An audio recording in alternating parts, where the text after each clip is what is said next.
Dahil sa ginawa niyong ingay sa SOCMED na pangdadamay sa akin sa mga kung anong bagay, as of April 14, tinanggal ako sa show. Can it be true? Could I be wrong?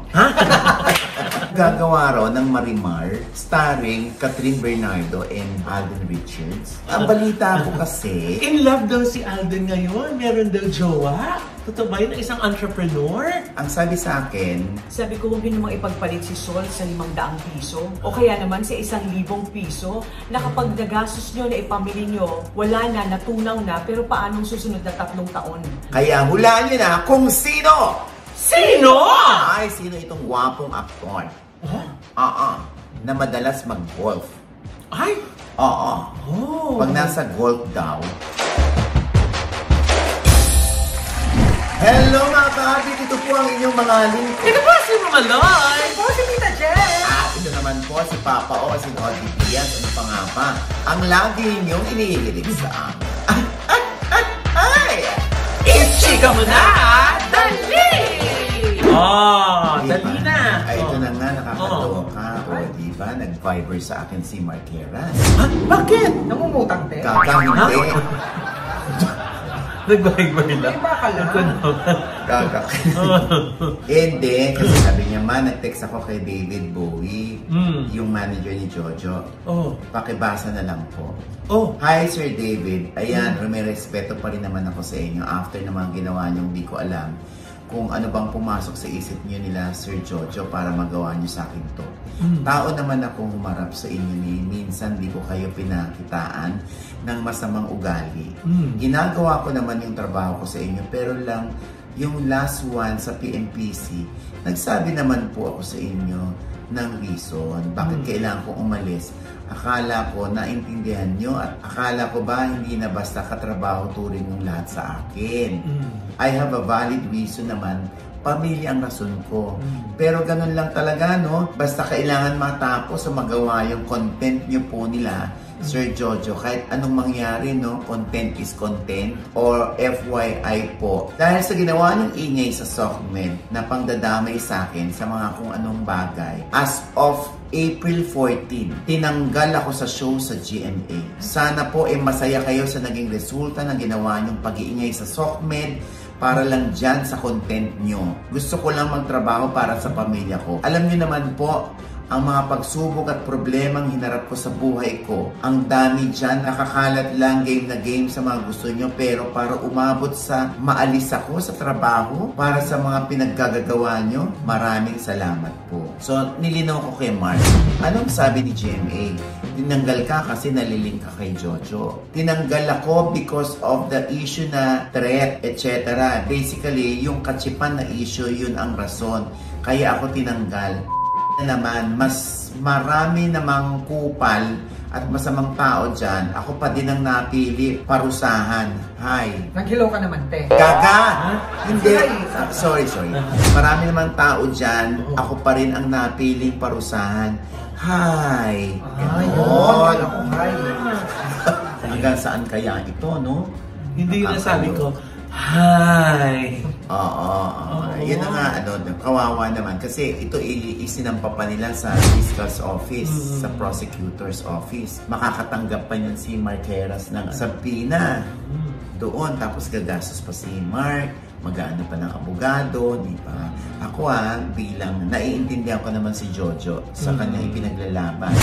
Kung nasabi man, nasusunugin ko yung bahay mo, ganyan. Hindi naman din natin alam kung sa paanong paraan. Seryoso ba, palambing, or whatever. Alam mo, no, mas makakatulong sa career ni Jojo kung i-atras niya na yung kanyang complaint. Pwede naman siguro mag-sorry sa kanya si Mark. Huwag na sanang dumaan pa sa husgado. Kasi wala namang ilalaban talaga yung bata dahil, sorry pero wala talagang pera si Mark. Nawalan pa ng work. Parang lang mas maganda yung takbo ng career ni Jojo. Sana na madaan din sa mediation, no? Di ba? May gano'n naman yun. Pwede pag-usapan muna bago yung... Attend lang ng mediation, para hindi maging failed mediation yan. Wala ka na sinabi.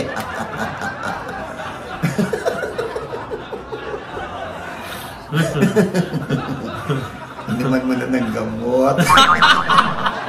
Ay, Hi! Yun din yung sabi ko.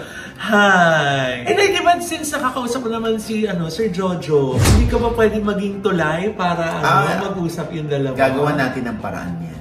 Na maging tulay tayo, no? Oo. Eh, lalo na kung misunderstanding lamang yan o miscom.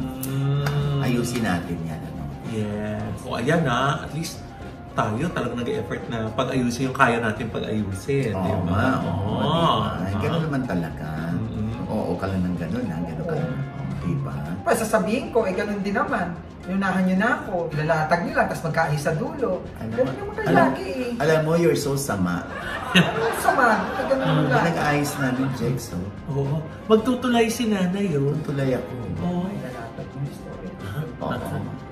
Sabihin, magkain sa dulo. Can it be true? Could I be wrong? That somewhere in our past I fell in love with you. Oh, can it be true? Could I be wrong? Could we be wrong? Kasi mayroong lumabas na gagawa raw ng Marimar o yung remake ng Marimar starring Catherine Bernardo and Alden Richards. Can it be true? Could I be wrong? Hindi, ang balita ko kasi, interesado raw si Catherine. Maging si Alden, kaya lang parang pinag-iisipan pa kung ipupush niya yan o hindi. Alam mo, sa mga fans ng Kat din, magandang balita yan kahit nga anong teleserye or kahit nga anong adaptation yan, na Mexican series or ng Korean series, di ba? Importante sa Kat din, magkaroon sila o makita nila yung kanilang idolo na magkasama. Kaya lang hindi pa po yan sure. Yan po ay nilalatag pa lang. Pero meron. Inilalatag pa lang. Pero teka lang, Nay. Can it be true? Hindi na tayo natapos sa can it be true. Or could I be wrong? Alam mo, there's something in my past. I fell in love with you. Kasi nga, exactly. In love daw si Alden ngayon. Meron daw jowa. Totoo ba yun? Isang entrepreneur? Well, yung tungkol doon na taken na si Alden, isang entrepreneur daw ito na nakasama sa fun run for the benefit of the Mowel Fund. Ang sabi sa akin, sinabi raw ni Alden na, I met you just tonight, but I keep wondering why. Hindi can it be true? Hindi, joke. Pinilit. Hindi. Sabi ng aking source, hindi pa raw. Nandun pa raw sa getting to know each other stage pa lang. Yun pa lang daw. Pero andun nga yung girl sa fun run? Baka nandoon. Ang madalas naman daw na nakakasama ni Alden, si Paolo Avellino, si Kim Chu, si Barbie Fortesa, si Julia Barreto. Yan yung mga kasama sa mga nila, takbo-takbo nila. Aalamin natin yan. Kaya yan ang abangan natin, ha? Kung taken na ba si Alden o hindi pa. Or nasa getting to know each other stage pa lamang sila nung sinasabing entrepreneur. Diba? Kakataka talaga eh. Can it be true? Naku, ito, can it be true? Ito, meron akong blind item. Ay! Ayan! Pag sa'yo galing, it can be true. May nagchika lang naman sa akin. Ano yan? Kaya hulaan nyo na kung sino! Sino? Ay, sino itong gwapong aktor? Na madalas mag-golf. Ay! Pag nasa golf daw, meron siyang mga kasama. Na nagbabantay sa kanya. Talaga? Ba't siya kailangan bantayan? Isa, dalawa. Kasi may taga-bulong. Taga-bulong daw yun. Anong bubulong? Sabi nung source ko, nasabihin niya yung mga nakapaligid na parang akma na magpapapicture sa kanya. Bawal siyang picturean. Bawal magpapicture sa kanya. Yung mga bantay niya yung nagsasabi noon sa magpapapicture? Yun ang bili ng lolo mo. Bawal siyang picturean. Bakit, te? Bano ba siya maglaro ng golf? Kaya bawal siyang picturean. Grabe ka naman tumalon. Pwede namang nandun na sa clubhouse. Tapos na maglaro. Diba? Pero kahit doon walang picture. Bawal daw picturean ng lolo mo. Kahit wala na din sa field? Diba? Ayun ang chika sa atin. Baka naman mali ang source ko. Baka naman hindi lamang niya nakita na sa ibang bahagi ng golf course, nakapagpa-picture naman pala ang lolo. Diba? Lang sabi, parang consistent na ayaw magpa-picture. Bakit kaya? Baka siya yung uutusan magpa-develop.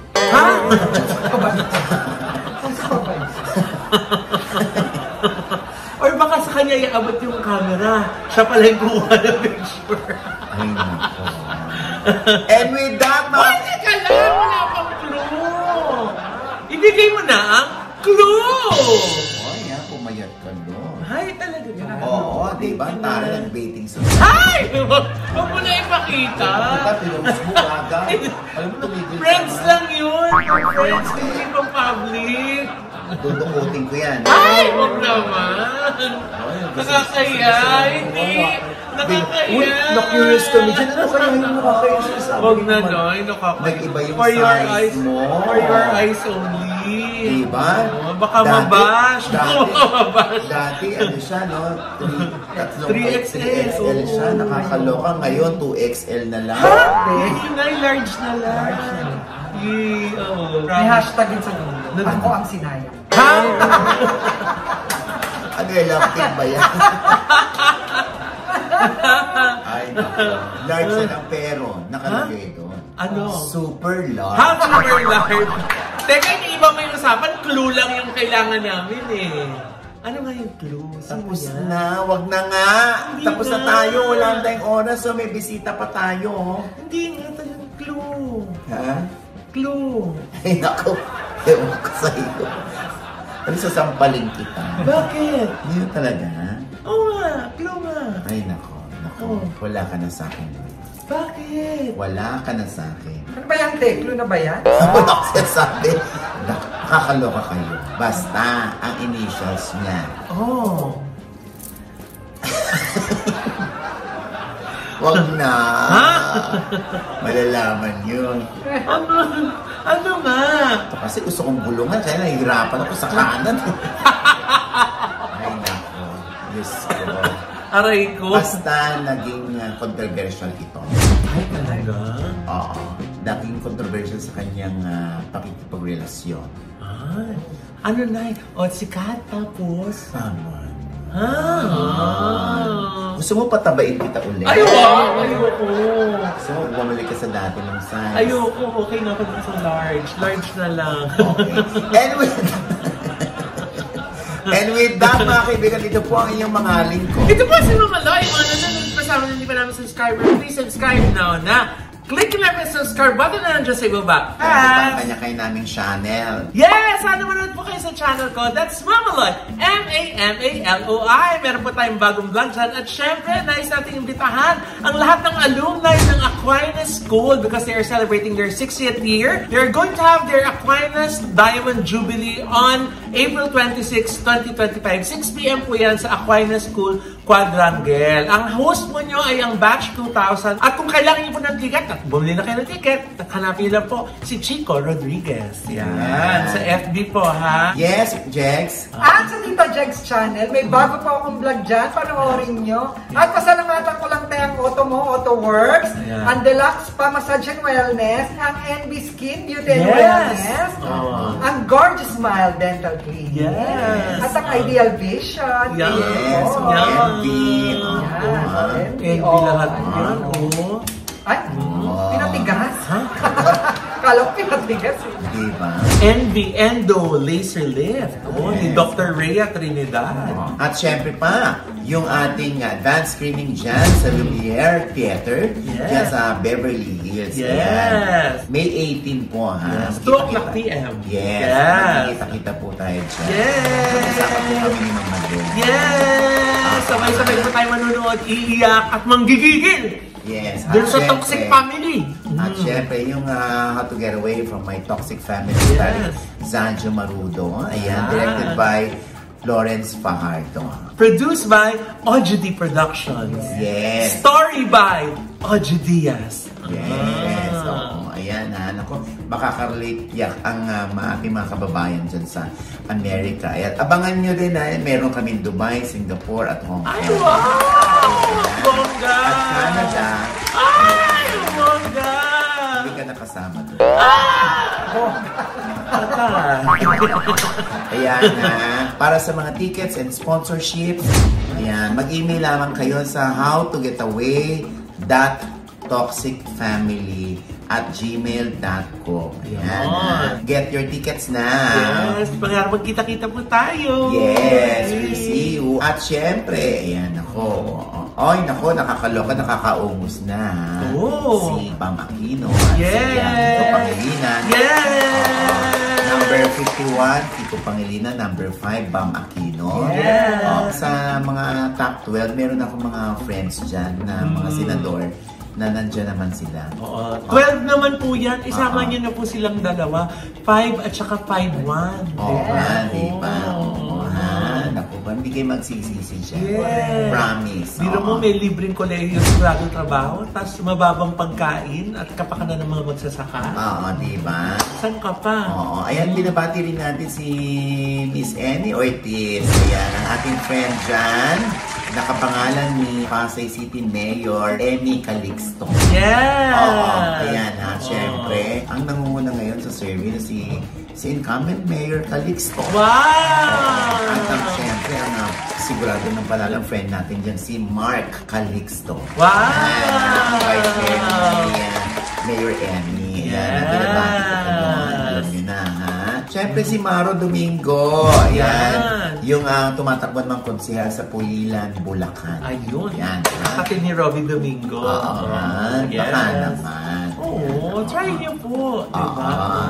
At syempre pa, ito pa rin po yung lingkod, Papa o si Ojo Diaz na lagi nagsasabi at nagpapaalala sa inyo na sa tuwing gigising po tayo ng umaga, huwag na huwag po tayo makakalimot, ha? Magpasalamat sa Panginoon. Dahil tayo kanyang ginising, ibig sabihin, may mission pa rin po tayo sa buhay. Sabay sabing, every gising is a blessing. At ano pa nga bang lagi nyo inihilit sa amin? Ichika mo na! Ay, naku, pumasok ka na rito, pumasok ka na rito. Teka lang. Uy, ba't hindi pa bumibili? Pinapapasok mo na. Ay, Diyos ko, te. Kilala ko to, no? Number 1 to sa survey, pagiging governor ng Laguna. Oh? Ano talaga? May lang may bumiling kakilala rin nagtitinda. Oo nga. So, siyempre, ikaw pa naman pag number 1 sa survey, no? Hindi mo ba naman makikilala yun? Sige nga, kung kilala mo, sinong pangalan niya? Yes. Anong pangalan niya? Number 1 yan, te, no? Kaya kilala ko yan. Oh. Si Governor Sol Aragones! Yay! Wow, Oh, yan, tumabi ka na. Ayan. Oy, congratulations sa nangunguna ka sa survey bilang governor ng Laguna. Yes!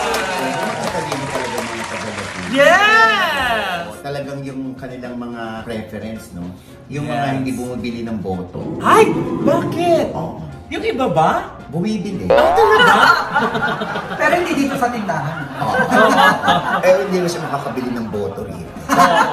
Actually, yung mga nababalitaan natin sa mga ano ngayon eh. Sabihin mo ng normal yan, pagbili-bili ng boto. No? Pero hindi dapat nino-normalize yan. Kaya ang ending tuloy, ang mga taong nagtuturo sa mga politiko maging corrupt.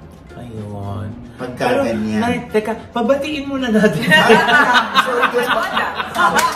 Nakalimutan. Na-carried away ka doon sa bumibili ng boto Hindi, eh. marami kasi kung kilalang gano'n. Talaga? Marami. Grabe. Oo. Muntik na nga ako mabili. Uy, wag naman ako. Alam mo ba? Ayan. Ay, syempre, Miss Sol Aragon. Yes! Anong pakiramdam? Number 1 sa survey. Kaya alam mo, baka sabihin na nagagawa-gawa tayo, pinapakita po namin ha. Yes! Number 1 talaga siya sa survey. So, anong pakiramdam? Actually, syempre natutuwa po ako pero kinakabahan. Kinakabahan din.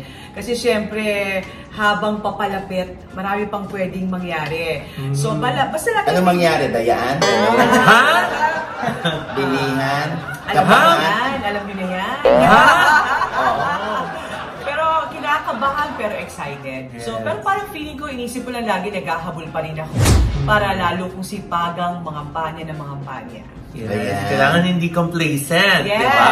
yes. Babantayan po natin ang ating mga boto. Pero kung bumipilip ako sa mga mga botante ng Laguna. Oo? Mahusay. Sana all ano? Oo, dahil ako mismo, Diyos ko, inaangat ko po sa inyo. At inirekomenda ko po sa inyo si Maring Sol. O, dahil noon ko pa yung kinala, nakasama kaya sa ABS-CBN. Matino. Pag ayaw niyo po ng matino na namumuno o mamumuno, ay Diyos ko, hindi yan si Sol. Ay, nakasimple. Doon tayo sa matino! Yes! Oo, ayan. So, Sol, ano na yung mga experience mo sa pagbababa? Ano ba yung mga nararamdaman mo o pinararamdam nila sa'yo? Actually, nakaka-touch kahit sobrang init po at nakakapagod ng kampanya. Medyo gigil yung tao ngayon eh. Ganun yung pakiramdam ko. Gigil doon sa plataforma ko. Dahil gigil din ako sa maayos na ospital ng Lalawigan. Oo nga, ba't gigil na gigil ka sa mga nakabusangot na mga hospital staff? Una, syempre ayoko nung mataray. Kasi yung pakiramdam ko naman, may sakit na yung mga yan.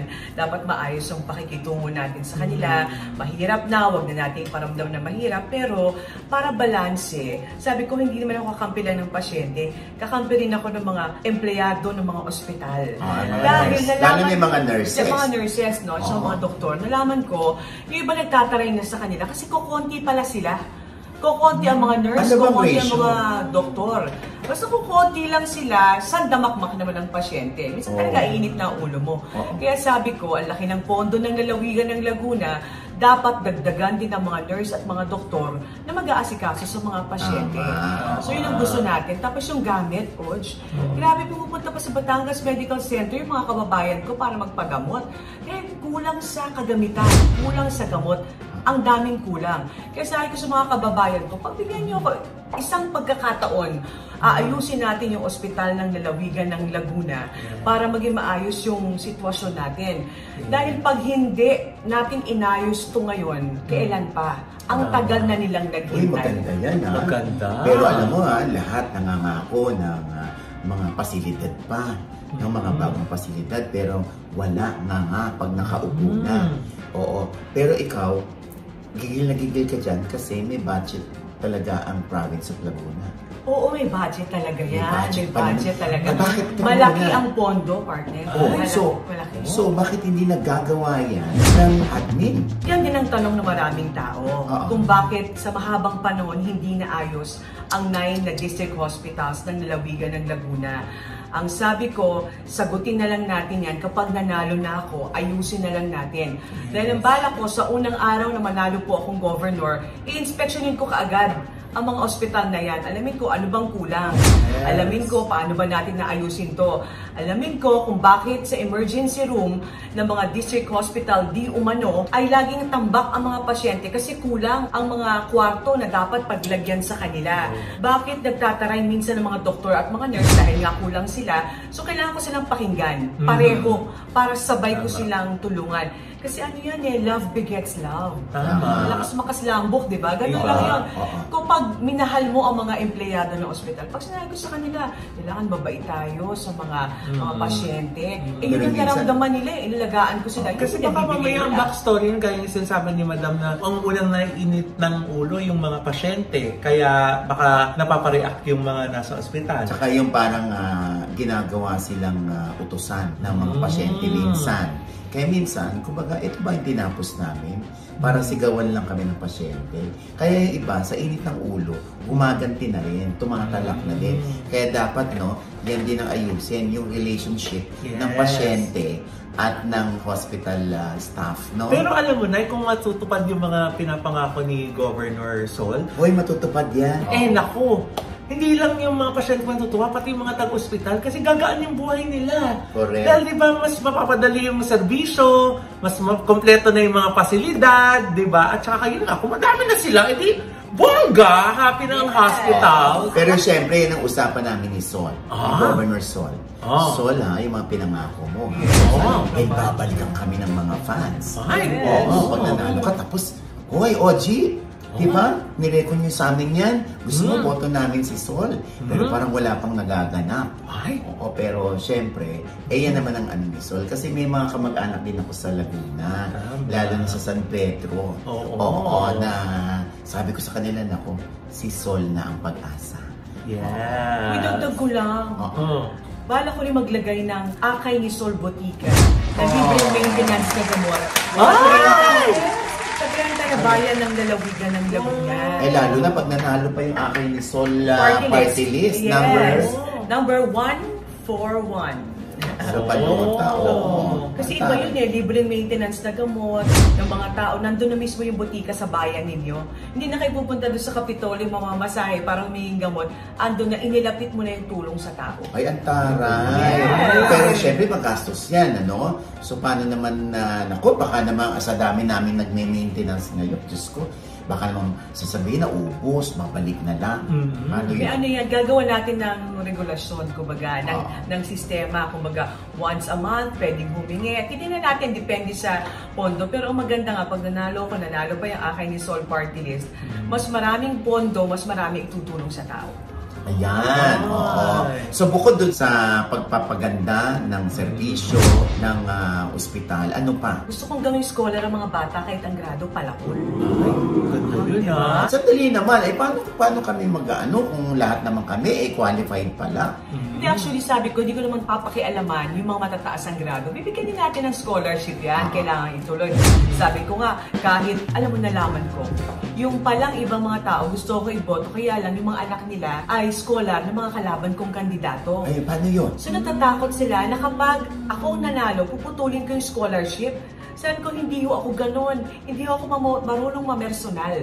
Dahil wala namang kanalaman yung pangarap ng mga bata. Diba? Ito, nilinahan ko yun. Pag journalist ka, wala kang ganong na pag-igante. Yes. Kasi gusto mo pareho makuha yung panig. Yes, tama. At maintindihan sila. Tama. Kaya, ako nakakasiguro dyan. Yes, tuloy ang scholarship. Tuloy. Kahit ikaw ay scholar pa ng kalaban kong kandidato, tuloy. Ito namang palakol. Sabi ko, gusto kong bigyan ng chance yung mga bata na palakol ang grado. Dahil minsan, mababa ang grado nila, hindi lahat mahina ang ulo. Ang iba hindi makapasok, walang pamasahe, walang pambaon, walang pangkain, walang pambayad sa project. Pero 1 year lang. Dapat sa susunod, mataas na ang grado. Pataas na ng pataas hanggang makagraduate, makapagtapos, makapagtrabaho, may ahon sa hirap yung pamilya. Kumbaga binigay niyo lang po ng chance. Yes, bigyan natin ng chance. Kasi kawawa kapag walang nakapagtapos sa isang mahirap na pamilya, wala, lulubog na yan. Pero ano ba, hindi ka ba natitense? Kahit mataas ka sa survey, baka yung iba talagang gumagapang na. Yung ibang mga kalaban mo, talagang gumagawa na ng paraan, lumalampas na sa guhit. Alam mo na kung ano yun, ano? Oo, para lang maungusan kanila. May kinakabahan ako. Actually, may ikinatulog ko. Few days bago na lang, ilang linggo na lang ba bago mag-election. Kinakabahan ako dyan Pero ito nga yung message ko sa mga tao pag nag-speech ako. Sabi ko, huwag niyo namang ipagpalit si Sol sa 500 piso. O kaya naman sa 1,000 piso na kapag nagastos nyo na ipamili nyo, wala na, natunaw na, pero paanong susunod na 3 taon? Paano kapag sa pamilya nyo may nagkasakit na kailangan ng ICU, kompletong kagamitan, kompletong gamot, pero wala dahil natalo si Sol? Baka doon lang nila ma-realize na sana si Sol na lang pala ang pinagbigyan namin na manalo ng governor. Diba? Yun yung pinapaliwanag ko sa kanila. Iba kasi parang wala nang bakalam kasi hindi naman kayo ma-hospital. In the future, darling, pag na-hospital ka, hindi ba pag nangailangan ka ng gamot? Ngayon, hindi mo nararamdaman yan. Pero mararamdaman mo si Sol, oh my God, ba't ganito? Ang haba ng pila sa masungit pa yung nurse. Wala pa palang pasilidad doon. Yes. Tapos tatanong sa'yo, sino bang binoto mo? Yung kalaban na nanalo. Kaya. See? Yes. Diba? Kaya diba lagi natin sinasabi yan na sabi ko na sa'yo Diba? Yes. Diba? Madalas nating marinig yan. Tama. Oo. Kasi wala akong nababalitan sa ibang mga personalidad. Nababalitaan ko yung pagbibigay o yung patawag, tapos palista, tapos pabigay. Oo, ba't hindi ko yan nabalitaan sa'yo? Wala ka talagang pera, Sol? Meron naman. Meron naman tayong kahit pa paano nagagastos, may mga tumutulong sa atin. Pero kung ikukumpara sa kalaban, malayo. Malayo, no?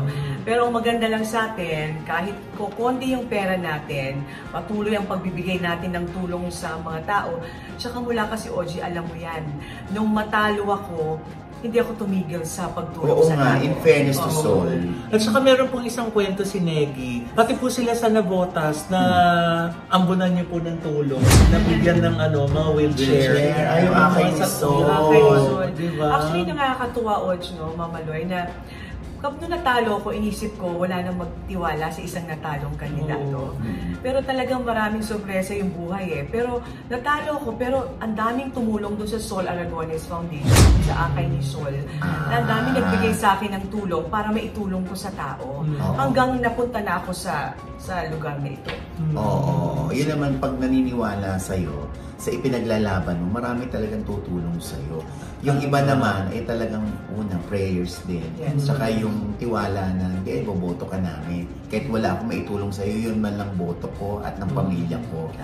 Diba? Tsaka maganda dun kay Madam, ngayon, konti man ang nabibigay niya, pero pag nanalo siya, buhos ang mabibigay kasi talaga magpupunta sa mga tao yung pondong dapat para sa kanila.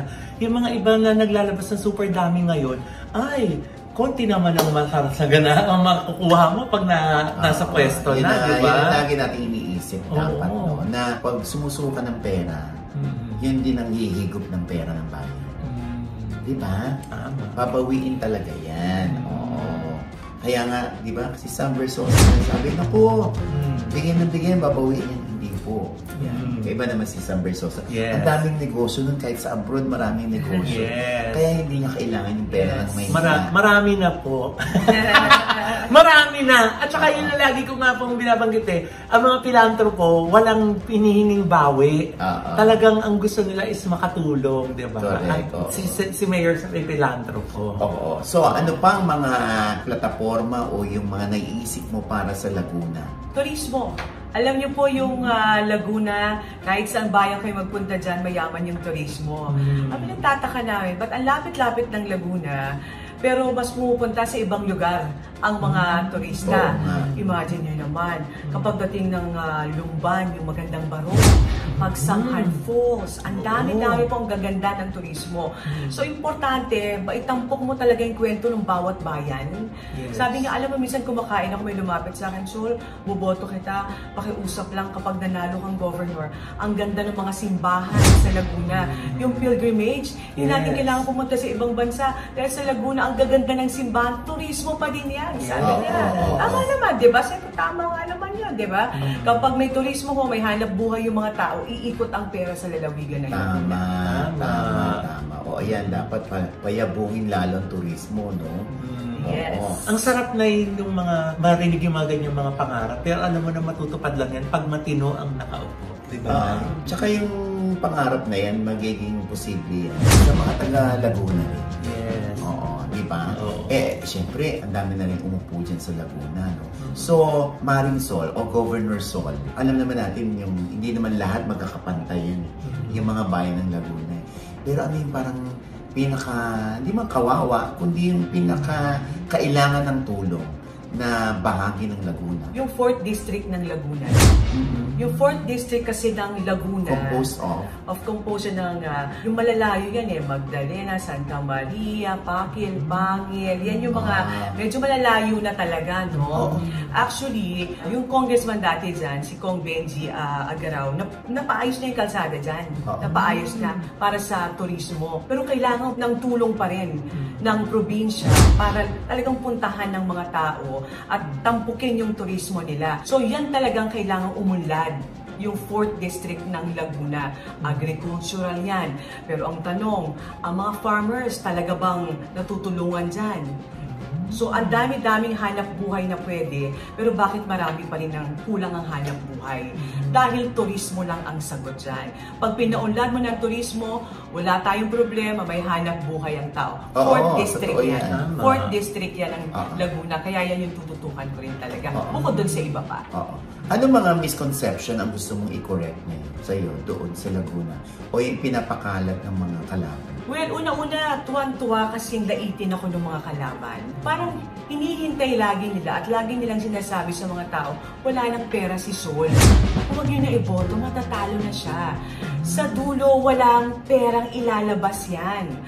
Matatalo si Sol, huwag na kayo sumama sa kanya. Tulad nung nakaraang laban niya, wala nang pera sa dulo yan, doon namin siya tatalunin. Yun lagi ang pinapakalat nila sa mga tao. Ang sagot ko lang doon, simple lang. Siyempre, nagagalit yung mga supporters ko. Sabi ko, isa lang ang statement ko dyan. Laguna is not for sale. Yes. Parang Manila is not for sale. Yes. Diba? Ganun lang kasimple naman yun diba?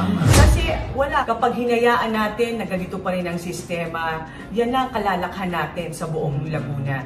Sabi ko, higit kailanman, ngayon dapat natin ang gawin ng pagbabago. Kasi take 1 lang ang eleksyon, wala na pong take 2. Na kapag naisip nyo nagkamali yata ako, wala nang take 2. Pagtitiisan nyo na po ng 3 taon yan. Sabi ko nga, Oj, huling laban ko na ho ito. Kaya ibinibigay ko na ang lahat sa laban na ito.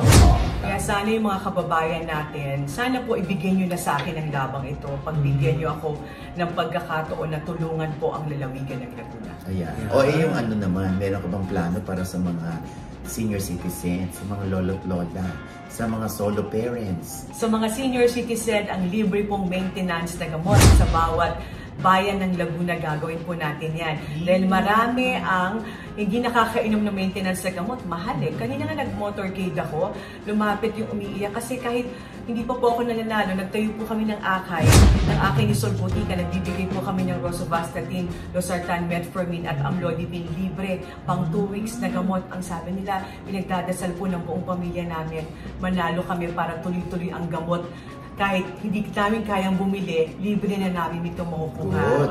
Sa mga solo parents, dahil author po tayo ng batas na yan, na nagbigay ng dagdag na benepisyo, sabi ko hindi biro ang magpalaki ng anak na nag-iisa. Importante, matulungan natin sila sa scholarship at magkaroon ng dagdag na hanap buhay para matulungan ng mga solo parents. Ayun. Pero yung mga uso na yung mga mental health issues, ano ba? Meron ba si Madam Sol to? Ganito ang taas din ng rate pagdating sa mental health po kahit sa amin sa Laguna.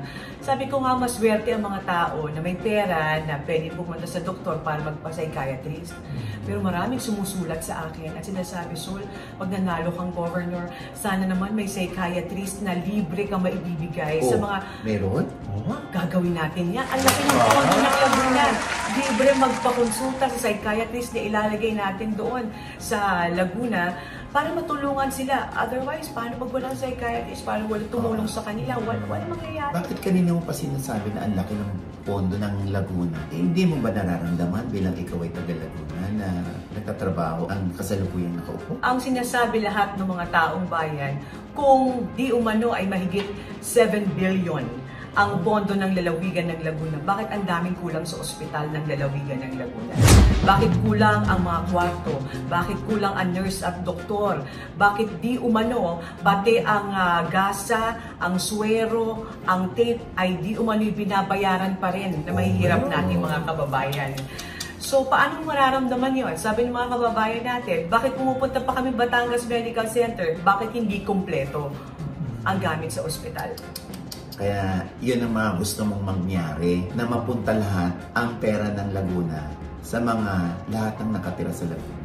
Yes. At maramdaman nila. Tama. Ayan. At ano naman ang iyong mensahe muli sa iyong mga kababayan? Sa akin po mga kababayan sa lalawigan ng Laguna, ilang linggo na lang po ay hahatulan nyo na. Pipili na po kayo ng bagong gobernador at ako po ay lumalapit sa inyo na sana mabigyan nyo ako ng isang pagkakataon na mapaglingkuran ang lalawigan ng Laguna. Sabi ko nga po, ibibigay ko ang lahat para dito, ang ospital, ang scholarship, ang turismo, lahat ibibigay natin. Tandaan po nyo, ang pagbabago sa Laguna, it's now or never, or it's Sol or never.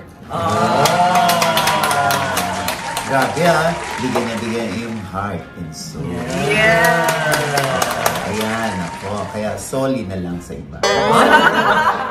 Ayan, syempre, ako mismo ay personal na kaibigan si Sol at kilala ko to, no? Kaya ako naman ay lumalapit din sa inyo. Dahil may mga kaanak din ako sa Laguna. Pagtiwalaan nyo, isang beses lang. Si Sol, kung hindi nyo naramdaman, huwag nyo na iboto sa susunod. O sa second term. Ganun lang kasimple, di ba? Ganun naman kalupit ang mga tao, no? Wala kang pinatunayan, pues patutunayan namin sa second term. Ganun lang naman. Maraming salamat, Sol. Thank you. Good luck sa iyong kandidatura bilang governor ng Laguna. Pagdadasal ko namin kayo. Yes, ayan. At syempre yung akin ni Sol, no? Yes, 1 for 1 akin ni Sol Party List po na tumutulong sa mga PWD, senior citizen at iba't ibang sektor. Ayan. Thank you po. At ano pa nga ba ang lagi mong hinihilig sa amin? Laguna Governor Sol Aragones na number 2 sa balota. Yes! At syempre, lalo tigit ang mga mahal na mahal mo natin lahat, ang mga taga-Laguna. Yeah. Ang lagi niyong inihilig sa amin. Yeah. It's Chika mo na! Dali! Governor Sol, Yeah. puro mga pang high blood daw yung pang maintenance. Wala siyang narinig na Dayan. Ibang maintenance yun. Iba yun. Uy, ang mga LGBTQ, mahal din niyo, Governor Sol. Bakla. Diba? Ay, wala ka bang para sa mga LGBTQ? Ay, bonggang-bonggang plano ng lola nyo sa mga LGBTQ. Dahil sa lahat ng events ng Laguna, nandun ang LGBTQ. Sila ang bonggang-bonggang rarampa doon. Kaya gusto natin bigyan ng hanap buhay sila. Sila ang mag-organize, sa kanila lahat yun para sila ang bida doon. Sa culture and culture sector. Wow! Parang gusto ko daw lumipat ni Jed sa Laguna. Ay, ganyan. Parang meron gustong sumigaw. Nang ano? Sa Laguna, si Kumamay nanonood din. Hindi. May nambubudol sa Laguna. Gumagapang eh.